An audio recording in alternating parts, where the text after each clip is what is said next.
Welcome to Scripture and Shadows, Christianity's Hidden Canon. We're the show that delves into foundational, forgotten, and sometimes even forbidden Christian texts. That's right. And today we're diving deep into a really significant work, one that's packed with intense personal stories. Episode 22, Foxe's Book of Martyrs, The Untold Courage of the Faithful. Yeah, and when we say untold, it's maybe not that people haven't read these stories, but the sheer scale of Foxe's book is immense. It really is. Our sources today give just a hint. Chapter headings covering centuries, continents. You've got Scotland under Henry VIII, England under Queen Mary, the Irish massacre in 1641, Quakers, figures like Bunyan and Wesley, even French Protestants in the 1800s. It's easy for the individual stories to get a bit lost in all that scope, isn't it? Exactly. So the idea today is to, pull out some specific accounts, really try to get a feel for the courage shown, and maybe think about the lasting impact of these sacrifices. Okay, so where do we start with something that covers so much ground? Well, to grasp the timeline, it probably helps to start where Foxe often does, right back at the beginning, the very early days of the Christian movement. Makes sense. Back to the New Testament then. I mean, after Jesus' crucifixion, the disciples weren't exactly brave initially, were they? There was fear, denial. Completely scattered. Terror, really. But then something shifts dramatically after the resurrection and Pentecost with the Holy Spirit. Right, that's the catalyst. It seems to be. This radical transformation happens. You see people who are hiding suddenly out there, proclaiming their beliefs openly, knowing the risks. And Foxe's book talks about the apostles themselves facing this. Oh, yes. It recounts several martyrdoms. Jude, apparently crucified in Edessa. Bartholomew, he was beaten, then crucified in India after translating Matthew's gospel. And Thomas. Doubting Thomases. Even Thomas. The tradition Foxe records is that he was speared to death in Parthia, or maybe India, for angering local pagan priests. So these early leaders really set a precedent that witnessing could mean paying the ultimate price. Precisely. It establishes that core theme right from the start, across different regions and facing different kinds of brutality. Which leads us naturally into the following centuries, under the Roman Empire, a period known for, well, pretty intense persecution. Definitely. And Nero's reign is a key point. After the Great Fire of Rome, he needed a scapegoat. And Christians fit the bill. They became the target, and the descriptions of the punishments are just horrific. Our sources mention things like being sewn into animal skins, torn apart by dogs. Or covered in flammable materials and used as living torches for Nero's garden parties. It's almost impossible to visualize that level of cruelty. And this wasn't localized, was it? It was a general persecution. It seems so, yes. And it's during this time, tradition holds, that both Peter and Paul were martyred in Rome. It really highlights the hostile world the early church grew up in. Yet it continued to grow, didn't it? Despite everything. Which brings us to other areas, like France. The persecutions in Lyon give us more detailed names, don't they? Yes, we hear about Vestus Agathis, Blondina, who's described as being, physically frail. But strong in spirit. Incredibly so. Then there's Sanctus, the deacon, tortured with red-hot brass plates pressed onto his body. And Pothinus, the Bishop of Lyons, 90 years old. Blondina's story is often highlighted, isn't it? Her endurance in the amphitheater. It really is. Her resilience through repeated tortures is remarkable. These individual accounts are what make Foxe's book so powerful, I think. We also read about Agatha in Sicily. Her story involves the Roman governor Quintian. That's right. She refused his advances, his sexual demands, and his rejection turned violent. Leading to torture. Horrific torture, scourging, burning with irons, being torn with hooks, and then laid naked on hot coals mixed with sharp glass. She died from it. It shows how faith intersected with other power dynamics too, personal integrity, chastity, seen as a challenge to Roman authority. Absolutely. It wasn't just about the religious belief in isolation. And Foxe's book doesn't only focus on suffering, right? It includes things like conversion stories, like Cyprian. Yes, it tries to give a fuller picture. Cyprian's conversion, influenced by someone named Coecilius, shows that transformative power of faith. He became quite dedicated afterwards. Very. Dedicated to studying scripture, adopted a much more austere life, eventually became a presbyter. It paints a picture of the commitment involved. Okay, geographically, where else does Foxe take us in this early period? Well, there are accounts from Naples. Januaries, a bishop, and others were condemned to be killed by wild beasts. But the beasts wouldn't attack them. According to the account, yes. So they were beheaded instead. Then there's Quirinus, the bishop of Sicily, modern-day Croatia, roughly. He refused to sacrifice to Roman gods. Correct. He was imprisoned, tortured, marched through the Danube region, and finally drowned with a millstone tied to his neck. Wow. And even then, he prayed. His final act was reportedly a prayer as he sank. It's a very moving account of steadfastness. It's hard to imagine that level of conviction. But then things change, don't they, with Constantine? Yes, the Edict of Milan in 313 AD is a major turning point. It officially ends the empire-wide, state-sponsored persecution of Christians. A huge relief, surely. Undoubtedly. But as Foxe points out, it wasn't the absolute end of all persecution everywhere. There were later flare-ups. Like where? Towards the end of 363 AD, for example, in places like Palestine and Alexandria, still involving horrific methods: burning, dragging, scalding, stoning. And some truly gruesome acts mentioned in Arethusa and Thrace, ripping people open. Yes, the accounts describe bodies being ripped open and fed to swine, just barbaric. Amidst all this, there's that story of Telemachus, the monk, the one who intervened in the gladiatorial games. Ah, yes, a remarkable story. He supposedly jumped into the arena, pleading for the bloodshed to stop. And he was killed for it. He was killed by the crowd, yes, but his sacrifice is often credited with helping to finally abolish the gladiatorial shows, a single act having a huge impact. Okay, let's jump forward a bit in time. The book covers later periods too. What about the Middle Ages? It does. We see figures like Boniface, an Englishman who became Archbishop of Metz in Germany. He was martyred in the 8th century while on a missionary trip. And in Hungary. In 1045, there's an account of Gerard, the Bishop of Chonod, and 3 other bishops being attacked and killed with stones and lances. They were opposing efforts to stamp out Christianity there. So the threat of martyrdom continued even after the Roman era. Absolutely. It shifted contexts, but the willingness to die for faith persisted. Now, the 16th century, that brings us into the Reformation period. Things heat up again, especially in France. Very much so. Foxe documents numerous burnings at the stake, often for denying Catholic doctrines like the Mass. In that case of Francis Prebard? Yes, particularly brutal. His tongue was cut out before he was burned, specifically because he was advocating Reformation ideas, silencing him, literally. Then there's the St. Bartholomew's Day Massacre in 1572.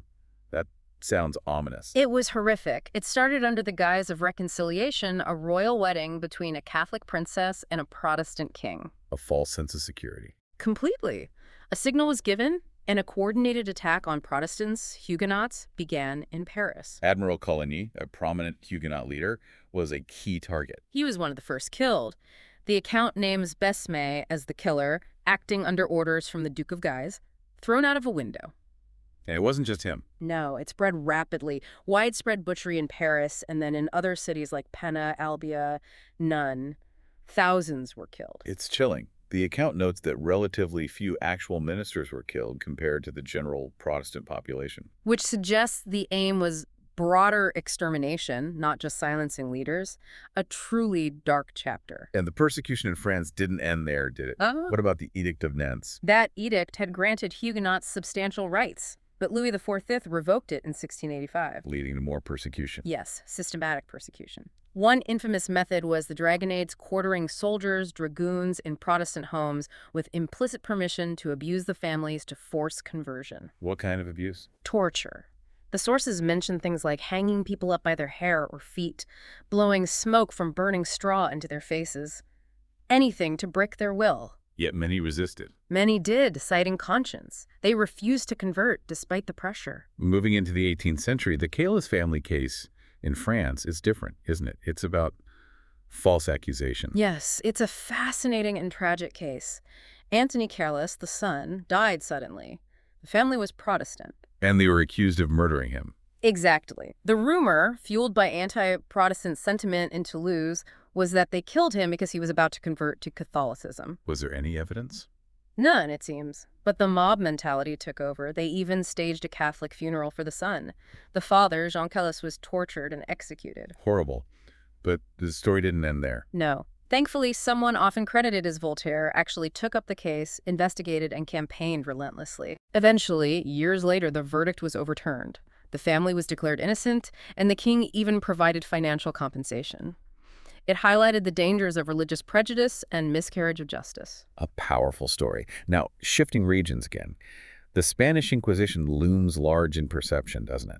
It certainly does. Foxe's book portrays it as an institution of immense power, inspiring fear even in monarchs. Primarily run by Dominicans and Franciscans, acting as inquisitors, they had sweeping powers, excommunication, imposing death sentences, even calling for crusades against groups deemed heretical. And Emperor Frederick II's decrees kind of set the tone early on. Yes, back in the 13th century, his laws mandated burning for obstinate heretics and life imprisonment for those who recanted but were still suspect. Very harsh. What about the auto da fe? That sounds like a public spectacle.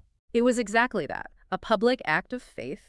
It involved a procession, oaths sworn by the king and the public to uphold the faith and support the Inquisition, and then the long pronouncements of sentences, penance, imprisonment, or relaxation to the secular arm, which meant execution, usually burning. Designed to instill fear and conformity. Absolutely. A very public display of the Inquisition's power. And torture was a key tool. Yes, used extensively to extract confessions. Foxe describes methods like the strappado, being hoisted by your wrists, tied behind your back, often dislocating the shoulders. Ouch. And other methods involving ropes to constrict limbs, sometimes over sharp edges, repeatedly inflicted until a confession was obtained or the victim broke. He gives examples of individuals caught up in this, like Nicholas Burton. Yes, an English merchant in Spain. He was arrested, seemingly deceptively, his goods confiscated.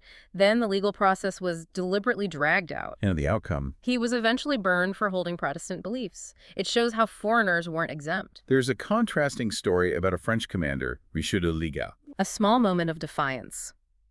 In Cadiz, he apparently seized some silver images from a church. The inquisitors tried to excommunicate him, but he basically ignored them, backed by his military authority. It shows the Inquisition wasn't always unchallengeable, though rarely defied so openly. And even royalty wasn't safe. Don Carlos, Philip II's son. Foxe suggests Don Carlos opposed the Inquisition, perhaps even intended to abolish it. His mysterious death is presented as possibly linked to this opposition, highlighting the Inquisition's reach even into the highest circles. What about Dr. Constantine, a lecturer in divinity? His case is tragic. He held Protestant views but was cautious. However, authorities discovered exceptional books hidden with a woman named Isabella Martin, who was also persecuted. So he was imprisoned. Yes, and he actually died of illness in prison, but the Inquisition wasn't done. They tried him posthumously, condemned him, exhumed his body, and burned it along with his effigy. Grim. And William Gardiner in Lisbon. Another Protestant, an English factor. His private religious discussions were reported, leading to his arrest. False accusations were made. But he got out. Yes, thankfully. Intervention by English merchants and ships secured his release. It shows diplomatic pressure could sometimes work. John Lithgow's story sounds particularly harrowing. In Malaga. Extremely. He was Scottish. His apparently warm expressions about his faith and criticisms of the Pope led to his arrest. On what grounds? They accused him of being a spy and a heretic. There were attempts to convert him. A Jesuit offered to save his soul and body. He refused. And then torture. Severe torture. The rack is mentioned. He suffered terrible injuries but somehow survived. Miraculously, an English naval squadron arrived in Malaga, heard about his plight, and demanded his release. Amazing timing. Truly. He was rescued, just barely alive. Going back even earlier, the 12th century, there was Arnold of Brescia. Yes, opposing papal power in Rome itself. He was banished, but continued preaching against the Church of Rome's hierarchy and wealth. He was eventually captured and executed. And Fininus. His story sounds quite moving. It is. Executed for Protestant beliefs, likely in Italy. What stands out is his steadfast refusal to recant, even when offered his life.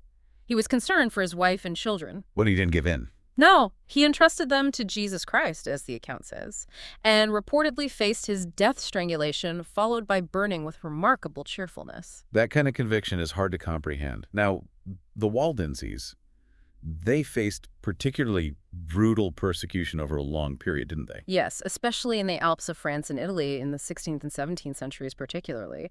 The accounts are just horrific. Massacres, torture. What kinds of torture? Iron rods, knives being thrown from cliffs or towers, being burned alive with pitch smeared on them.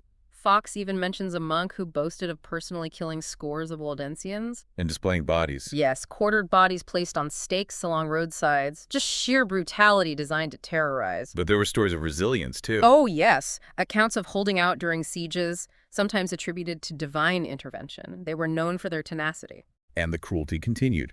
Specific examples. Geoffrey Varnegal burned as a heretic. A minister from Saint-Germain lured into a trap and burned, and tragically, 2 women who had previously been Waldensians were forced to carry the wood for his pyre. Forced participation. That's another level of cruelty. And countless other acts, people cut to pieces, impaled, flayed alive, families mutilated, children's brains dashed out against rocks. It's incredibly difficult reading. Daniel Rambo stood firm despite imprisonment.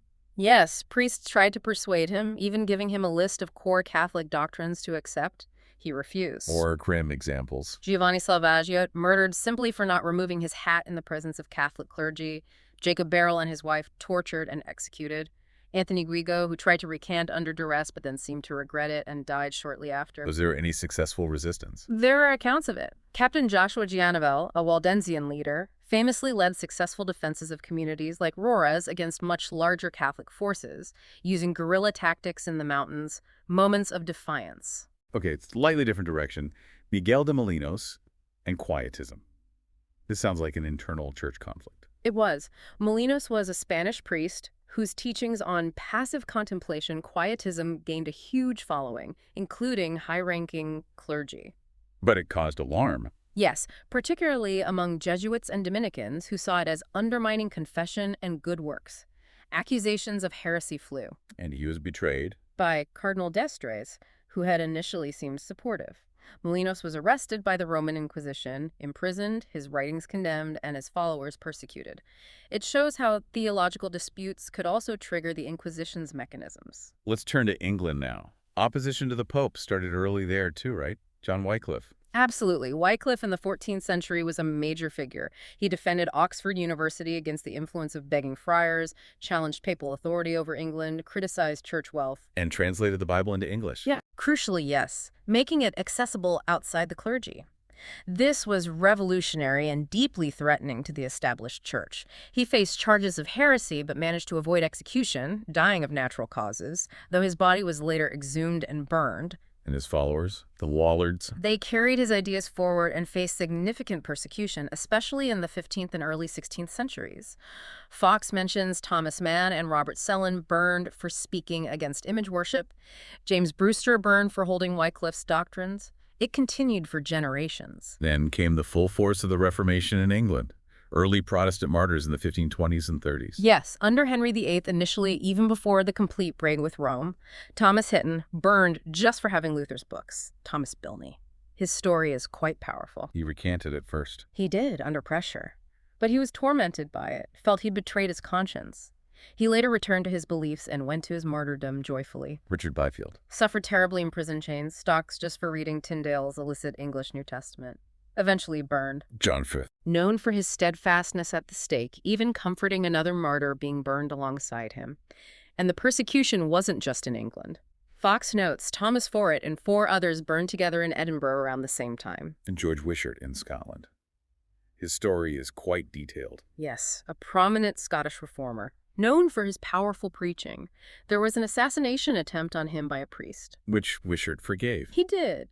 But he was eventually captured, largely through the efforts of the powerful Cardinal Beaton. After a trial, he was condemned for heresy and burned at the stake in St. Andrews. His final words are recorded as being very moving. This all sets the stage for the reign of Queen Mary I in England, the period most associated with Foxe's book. Absolutely. The Marian persecutions. Mary Tudor, a devout Catholic, reversed the Protestant reforms of her half-brother Edward VI and launched an intense campaign to restore Catholicism, involving widespread persecution of Protestants. John Rogers is often cited as the first martyr under Mary. That's correct, a clergyman and Bible translator. He refused to recant his Protestant beliefs. Foxe records his famous line about hoping to see his doctrines sealed with his blood. And he had a large family. Yes, the image of him going to the stake at Smithfield in London with his wife and 11 children watching is incredibly poignant. He was the first of many. Bishop John Hooper followed soon after. Yes, he'd been Bishop of Gloucester and Worcester under Edward VI. Imprisoned under Mary, he remained firm against recanting. He was actually sent back to Gloucester to be executed in his former diocese, a deliberate tactic. There's an account of him talking to Sir Anthony Kingston. Yes, Kingston was an old friend sent to oversee the execution, who tearfully urged Hooper to save himself. Hooper refused. Roland Taylor's story also stands out. For his cheerfulness, almost. Foxe describes him as being remarkably upbeat on his way to martyrdom, even witty with his guards. His farewell to his wife and children is deeply moving, but he remained constant at the stake. It wasn't just high-profile clergy, though. Not at all. Rawlins White, a fisherman in Cardiff, burned for denying papal supremacy and the Catholic doctrine of the real presence in the Eucharist. George Marsh, a curate from Lancashire. What happened to Marsh? He was confined, examined multiple times about his beliefs, particularly regarding the sacrament. He stood firm and was burned. William Minge died in prison. Then a group burned together in Canterbury. John Bland, John Frankish, Nicholas Shedderton, Humphrey Middleton. And then the really famous ones, Ridley and Latimer. Bishops Nicholas Ridley and Hugh Latimer burned together in Oxford, two towering figures of the English Reformation. Their conduct was described as dignified.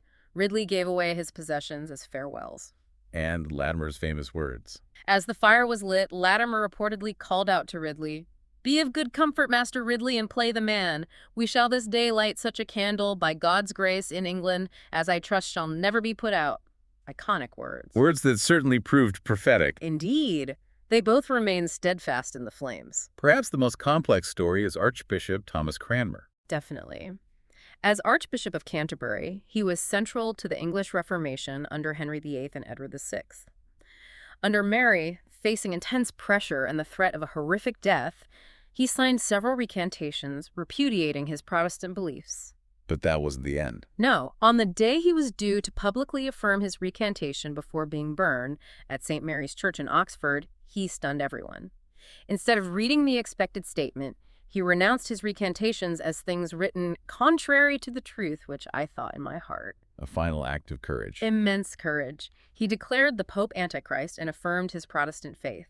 Then, at the stake, he famously held his right hand, the hand that signed the recantations, into the fire first, saying, "This hand hath offended." An incredibly powerful and symbolic act. Truly, it cemented his place as a key martyr despite his earlier wavering. And the persecution continued, affecting women too. Oh, absolutely. Anne Potton and Joan Trunchfield burned together in Ipswich. Joan Waste, a blind woman from Derby, burned for her faith.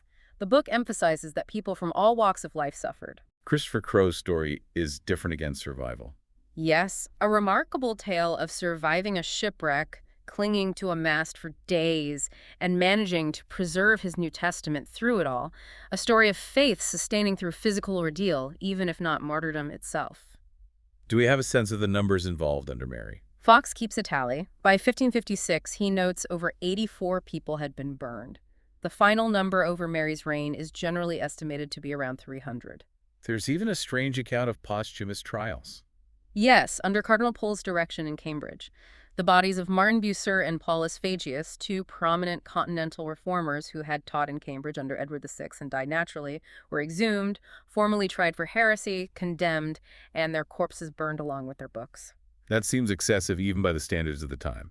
It shows the determination to eradicate Protestant influence completely. And the burnings just kept going. More examples. Many more. Foxe lists numerous others burned in the diocese of Canterbury. R. Coleman, Joan Winsley, S. Glover, and others. He describes another group of 7 in Canterbury who undressed cheerfully and prayed honestly before their execution. Matthew Plays stands out for his wit. Apparently, yes. Foxe includes some of his sharp, almost humorous exchanges with his interrogators, a flash of personality amidst the horror. And Elizabeth Coop. Her story is like Bilney's or Cranmer's in a way. She recanted under pressure, but then found the strength to publicly revoke her recantation. She was burned with a Mr. Miller, and they reportedly found strength in each other's faith at the stake. There was even a letter circulated among prisoners. Yes, an encouraging letter written by martyrs already in prison, intended for those about to face execution. It shows a real sense of community and mutual support in the face of death. Thomas Hudson's group in Norwich. Hudson, Thomas Carman, and William Seaman burned at Lollard's Pit outside Norwich. Hudson apparently had a moment of intense doubt or fear just before the fire was lit, but then regained his courage and died steadfastly with the others. A very human moment. Bishop Bonner comes across as particularly harsh. The story of John Wells. Edmund Bonner, the Bishop of London, features prominently as a zealous persecutor. Foxe details his abusive treatment of John Wills, including physical beatings and flogging in an attempt to make him recant. Wills refused. And Mrs. Prest. Her defiant exchange with a bishop, likely Bonner or one of his officials, is recorded boldly challenging the Popish Church.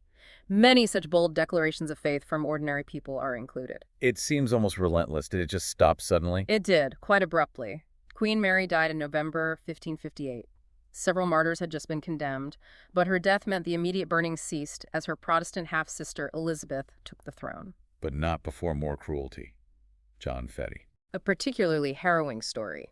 Foxe was apparently suspended in prison by his hands and feet. His young son, only 8 years old, came to visit him. And the child was punished? Yes. A chaplain reportedly asked the boy who his father was. When the boy called his father a Christian, the chaplain abused him severely, enough that the child later died, according to Foxe. Just heartbreaking collateral damage. After Mary's death, things changed rapidly. Dr. Sands. Yes. Dr. Edwin Sands, who later became Archbishop of York, was released from prison upon Mary's death and was determined to get out of England immediately, knowing how precarious things had been. And Elizabeth herself had been in danger under Mary. Oh, yes. Mary was initially kind, but later grew suspicious, especially after Wyatt's rebellion, an uprising partly aimed at preventing Mary's marriage to Philip of Spain. Elizabeth was imprisoned in the Tower of London for a time. She showed considerable resilience. Foxe also includes stories interpreted as divine judgment on persecutors. Yes, quite a few. The sudden death of a man who perjured himself to accuse Anne Tree, Sheriff Woodruff, known for cruelty, being struck by paralysis. These were seen by Protestants as God's hand intervening. And the story of Dr. Story's capture. That sounds ironic. It is. Dr. John Story was a notorious persecutor under Mary who fled England when Elizabeth became queen. He continued his anti-Protestant activities abroad. He boarded a ship in Antwerp thinking he was searching for heretical books. Yeah. It was a trap. The sailors hoisted the anchor while he was below deck and sailed him straight back to England, where he was eventually tried and executed as a traitor and persecutor, a dramatic reversal of fortune. Okay, let's shift focus again, this time to Ireland. The Reformation had a different path there. Very different and much less successful initially. Archbishop George Browne tried to implement Henry VIII's supremacy in the 1530s. But faced resistance. Strong resistance, particularly from the Archbishop of Armagh, George Cromer, and much of the populace who remained loyal to Rome. Religious tensions were high and continued under Elizabeth I and James I, often fueled by priests arriving from the continent. This laid the groundwork for later conflict. Tragically, yes. Foxe details the build-up to the Irish Rebellion of 1641. Efforts were made to strengthen Catholicism, a university in Dublin, monasteries established. There was plotting involving Irish leaders and European Catholic powers. And the rebellion itself was brutal. Horrific. It began with sudden, coordinated attacks on Protestant settlers across Ulster. Foxe describes an indiscriminate massacre, men, women, children, elderly, all killed. With extreme cruelty. Appalling tortures are described. The estimated death toll Foxe gives is massive 150,000 Protestants killed, though historians debate the exact number. Sieges of towns like Newry, Dundalk, Ardee, and Drogheda were marked by extreme violence, a very dark period. Now, a different group again, the Quakers. They faced persecution too, but for different reasons. Yes, in both England and colonial America, particularly Massachusetts, their core belief in the inner light, or light within, guided them, leading them to reject formal sacraments, ordained ministers, and social hierarchies. And this manifested in ways that caused conflict. Their refusal to take oaths, pay tithes, doff their hats to social superiors, or use formal greetings like you, they used thee and thou to everyone, was seen as deeply disrespectful and subversive. What kind of penalties did they face? A wide range. A public humiliation in the stocks, stoning by mobs, whipping, imprisonment, having property confiscated, banishment, and in Boston, under specific anti-Quaker laws, even execution. 4 Quakers were hanged on Boston Common between 1659 and 1661. Yet they maintained their stance. Yes. Foxe includes their declaration of innocence regarding the Rye House Plot, a conspiracy against Charles II, and their direct appeal to the king, outlining their suffering and asking for compassion, emphasizing their peaceful principles. Moving on to another famous figure, John Bunyan. Right. A Puritan tinker by trade. His conversion experience was profound. He became a preacher, but because he wasn't ordained by the Church of England, his preaching was unlicensed. Which led to imprisonment. Yes, he spent about 12 years in Bedford jail for refusing to stop preaching. It was during this time, finding solace in his Bible and, significantly, Foxe's Book of Martyrs. Ah, the connection. Exactly, that he began writing his most famous work, Pilgrim's Progress. He was imprisoned again later, briefly, and likely finished it then. A book born directly out of persecution and inspired by these stories of martyrs. Absolutely. And though initially criticized by some, Pilgrim's Progress became and remains a phenomenal literary and religious success. What about John Wesley? He faced opposition too. Yes, the founder of Methodism. While not facing martyrdom in the same way, Wesley's tireless open-air preaching, organizing societies, and emphasis on personal experience and holiness often provoked hostility from the established church and sometimes violent reactions from mobs. His focus on disseminating knowledge through tracts and books was also key. It shows that even movements within Protestantism could face significant pushback. Definitely. Religious conformity was often prized above all else. We're nearing the end of the historical scope covered, the early 19th century in France. Still persecution. Sadly, yes. Foxe includes accounts from the south of France, particularly around Nimes in 1814 and 1820, following Napoleon's downfall and the restoration of the monarchy. There were violent flare-ups of anti-Protestant sentiment. What form did this take? Armed attacks, murders, people forced to declare allegiance to the king under threat, houses plundered. The case of M. Ladec, a Protestant murdered and then falsely claimed by attackers to have died a Catholic. Right. Emer La Plume, another Protestant leader, murdered. Figures like Trestaillon led royalist mobs. And the authorities didn't stop it. Often there was impunity for the perpetrators. It highlights how deep-seated these religious animosities remained, though Foxe also notes that more enlightened Catholics condemned the violence. And finally, Adoniram Judson. This takes us beyond Europe. Yes, to Burma. Judson was one of the first American Baptist missionaries overseas. During the First Anglo-Burmese War, he and other foreigners were suspected of being spies. So they were imprisoned. Yes, imprisoned under brutal conditions, chained, suffering heat, filth, starvation, and constant fear of execution for about 2 years. His wife, Anne Hasseltine Judson, famously worked tirelessly for his release. It's a story of incredible endurance and faith in a completely different cultural context, showing the global reach of these themes. So after covering centuries, continents, empires falling, reformations, what's the main takeaway from Foxe's Book of Martyrs?